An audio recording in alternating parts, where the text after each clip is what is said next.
अस्सलाम वालेकुम नाजरीन, मेरा नाम अली हैदर है और आपका शुक्रगुजार हूँ कि आपने मेरी ये वीडियो देखने के लिए वक्त निकाला। सूरत हाल नाज़रीन इस वक्त ये है, कहा यह जा रहा है कि अगले 48 घंटों में 3 चीज़ें हो सकती हैं। क्या चीज़ें हो सकती हैं, अल्लाह ताला खैर करे। कहा जा रहा है जनाब इमरजेंसी लग सकती है, मार्शल लॉ लग सकता है, या फिर दोबारा इलेक्शन हो सकते हैं। सूरत हाल ख़राब हो चुकी है। उसके लिए जो दलील दी जा रही है वो ये दी जा रही है सबसे पहले कि सुप्रीम कोर्ट ऑफ पाकिस्तान खुल गई है, तमाम जजेस के चैम्बर्स खोल दिए गए, आला अदलिया के जजेस की आमद का सिलसिला शुरू हो गया है। मुल्क भर के तमाम एयरपोर्ट्स, अहम मकामात का कंट्रोल सिक्योरिटी फोर्सेस ने संभाल लिया है। SSU, police, rangers high alert हैं। तमाम अहम इंटरनेशनल और नेशनल प्रेस क्लब्स और दीगर जगहों पर कानून नाफिज करने वाले इदारों की बहुत भारी नफरी तैनात है। वाटर कैनन गाड़ियां भी मौजूद हैं। अल्लाह खैर करे, अल्लाह रहम फरमाए, आमीन। ये सूरत हाल इस वक्त जो है वो बताई जा रही है। इनमें से एक चीज़ तो हुई है, एक चीज़ हुई है, वो ये हुई है, वो जो निशानियाँ होती हैं ना, जो इमरजेंसी की तरफ या किसी भी गैर मामूली हालात की तरफ जा रही होती है, उनमें से एक निशानी है जो पूरी हो चुकी हुई है। वो ये है कि ट्विटर को बंद कर दिया गया। ये वो निशानी है जो आज से पहले कभी अमल में नहीं आई। और आप शायद ये सोच रहे हो कि ये कोई इतनी बड़ी बात नहीं है, ट्विटर ही तो है। नाजरीन याद रखिएगा, ये बात मैं हर दफ़ा कहता हूँ, आपका मेन स्ट्रीम मीडिया कंट्रोल्ड है। जब कभी इससे पहले मार्शल लॉ लगा या ऐसी कोई बात हुई तो होता ये था कि PTV पे कब्जा कर लिया जाता था। अब ऐसा हो नहीं सकता क्योंकि चैनल्स बहुत ज़्यादा है। लेकिन मैं आपको ये बता दूं, वो चैनल्स कंट्रोल्ड हैं। उन चैनल्स में इतनी हिम्मत नहीं है, इतना तप्पड़ नहीं है कि वो खुद से कुछ ऐसा कर सकें या हुक्म की खिलाफ वर्जी कर सकें। वो बिल्कुल कंट्रोल्ड है। मैं आपको वसूख से कह रहा हूं। रह गया पीछे सोशल मीडिया। अब उस सोशल मीडिया में भी जो ट्विटर है वो एक ऐसी जगह है जहां पे आपके पाकिस्तान का हर सहाफ़ी बैठा हुआ है। जो खबर है वो शायद TV पर लेट पहुंचती हो, लेकिन वो ट्विटर के ऊपर, या एक्स जिसे कहते हैं, उस पर सबसे पहले पहुंचती है। ट्विटर बंद है। ट्विटर पिछले 24 घंटे से बंद है और न जाने कितनी और देर बंद रहेगा। जितने भी सहाफ़ी हैं वो खबर को नहीं पहुंचा पा रहे। अलबत्ता दूसरा जरिया है यूट्यूब, लेकिन इसकी भी कसम नहीं खा सकते कि ये कब तक ऑन रहता है। ये जो सोशल मीडिया की बंदिश है, और अभी तक कोई एक्सप्लेनेशन भी नहीं दी गई। ये नहीं बताया गया कि होगा क्या, क्यों बंद है, वजह क्या है इसकी, कुछ नहीं पता, लेकिन बंद है पाकिस्तान के अंदर। अब नाज़रीन, क्या ये जो बाकी बातें लिखी हुई हैं, क्या वैसा है कि सुप्रीम कोर्ट ऑफ पाकिस्तान खुल गई हुई है, तमाम जजेस के चैम्बर्स खोल दिए गए हैं? नहीं, ऐसा कुछ नहीं है। इस खबर को मैंने कंफर्म किया। ये सुबह से ये चीज़ फ्लोट हो रही है, सोशल मीडिया के ऊपर फ्लोट हो रही है, व्हाट्सएप ग्रुप्स में चल रहा है ये मैसेज। ऐसा कुछ नहीं है। मुल्क भर के तमाम एयरपोर्ट्स के अहम मकामात की सिक्योरिटी बीफ्ड अप कर दी गई है। ऐसा भी कुछ नहीं है। हाँ, सिक्योरिटी बड़ी ज़रूर है, बिकॉज आपको पता है आजकल लीडर्स की आमद रफ्त का सिलसिला जारी है, जोड़ तोड़ हो रही है, सियासी दाव पेच खेले जा रहे हैं, हुकूमत साजी के लिए मुलाकातें हो रही हैं।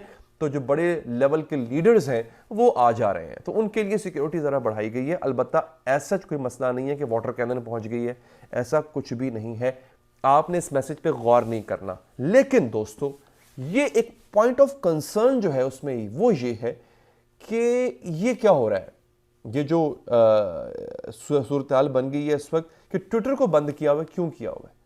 मेन स्ट्रीम मीडिया इतना कंट्रोल्ड है, मैं आपको बताऊं कि मेन स्ट्रीम मीडिया को बता दिया गया है, आपने इलेक्शन के ऊपर जो धांधली का इल्जाम है इस पर बात नहीं करनी, आपने इलेक्शन कमीशन का नाम नहीं लेना, आपने चीफ इलेक्शन कमिश्नर तक का नाम नहीं लेना, यहां तक के अहकामात है नाजरीन।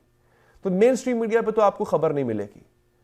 सोशल मीडिया पे इल्जाम ये लगता है कि देखिए जनाब, यहां पे तो हर कोई साफी बना फिर रहा है, बेतुकी बेपर की छोड़ रहा होता है। भैया, बेपर की कुछ लोग छोड़ते हैं, मैं मानता हूं, लेकिन कम से कम वो आपकी तरह कंट्रोल्ड नहीं है। आपकी तरह आप ऊपर से फोन आता है और आपकी कापें टांग जाती हैं, वो सिलसिला नहीं है। या आपकी तरह से उनको नवाजिशात नहीं है। जो सोशल मीडिया पे यूट्यूबर्स, सहाफ़ी खबरें देते हैं, उनकी कमाई का सिर्फ एक जरिया होता है, ये जो यूट्यूब ऐड चलाता है ना, उससे उनकी कमाई होती है, दैट्स ऑल। उसी से उनका गुजारा होता है, उसी से उनका घर चलता है। वो उन मेन स्ट्रीम मीडिया की तरह उनको ऊपर से लिफाफे या पैसे नहीं आते हैं भर भर के, कि जिनके ऊपर वो अपना बयानियाँ बदल देते हैं और आवाम को उल्लू बनाने की कोशिश करते हैं।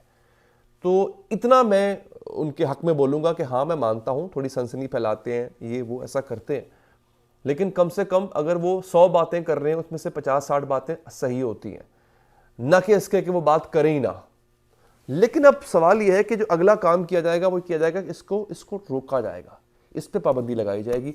वो मुझे नज़र आ रहा है कि शायद ऐसा हो रहा है। ट्विटर बंद है 24 घंटे से, कब खुलेगा? आखिरी खबर मैं आपको ये दे देता हूँ दोस्तों कि पाकिस्तान तहरीक इंसाफ ने, मैंने आपको पहले बताया था, मरकज़ में और पंजाब में हुकूमत बनाने का ऐलान कर दिया हुआ है। उसके लिए उन्होंने सुन्नी इत्तेहाद काउंसिल से इत्तेहाद करने का फैसला किया, ना कि MWM मजलिस वहदतुल मुस्लिमीन से उन्होंने इत्तेहाद नहीं करना।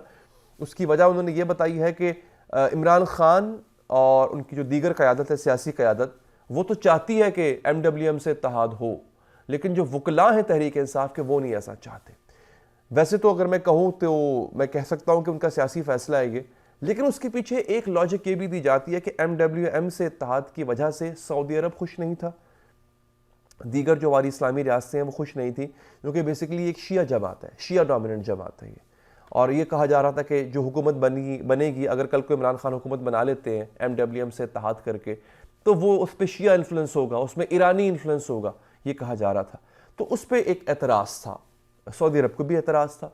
तो मुझे ये लगता है कि उन्होंने फिर तर्क करके ये फैसला उन्होंने सुन्नी इत्तेहादों को चुना, क्योंकि सुन्नी इत्तेहाद भी जो है वो एक ख़ास फ़िरके की जमात है, नाम से ही ज़ाहिर है सुन्नी इत्तेहाद। लेकिन चूँकि अहले सुन्नत वल जमात पाकिस्तान में बहुत ज़्यादा अक्सरियत में है और सऊदी अरब को भी मसला नहीं होगा इस सूरत हाल से, तो उन्होंने ये इसको मुनासिब समझा। और राजा नासिर अब्बास जो MWM के सरबराह हैं, उन्होंने भी एतराज़ नहीं किया, सिचुएशन को समझते हुए कि बात यहाँ पे फ़िरके की नहीं हो रही, बात यहाँ पाकिस्तान की हो रही है। और इस सूरत हाल को मद्देनज़र रखते हुए फिर उन्होंने फैसला किया कि कोई बात नहीं, it's okay, let's move forward. अब दोस्तों, मैंने आपको पहले बताया था कि तहरीक इंसाफ ये ऐलान कर चुकी हुई है कि अब हम जो है वो ऐसा करेंगे कि मिल के बनाएंगे हुकूमत अपनी। तो ठीक है, इनके पास नंबर्स अगर पूरे हैं तो हुकूमत बना लेंगे। तहरीक इंसाफ सरप्राइज दे सकती, उन्होंने पहले भी सरप्राइज दिया, हमें लगता था ये लोग इलेक्शन नहीं जीत पाएंगे, उन्होंने जीत के दिखाया। मुझे लगता है कि अगर ये कह रहे हैं कि नंबर पूरे हो गए हैं, तो फिर किसी ना किसी सरप्राइज का हमें वेट करना चाहिए। अब तक के लिए इतना ही, अपना ख्याल रखिए नाज़रीन, अल्लाह ने के बाद।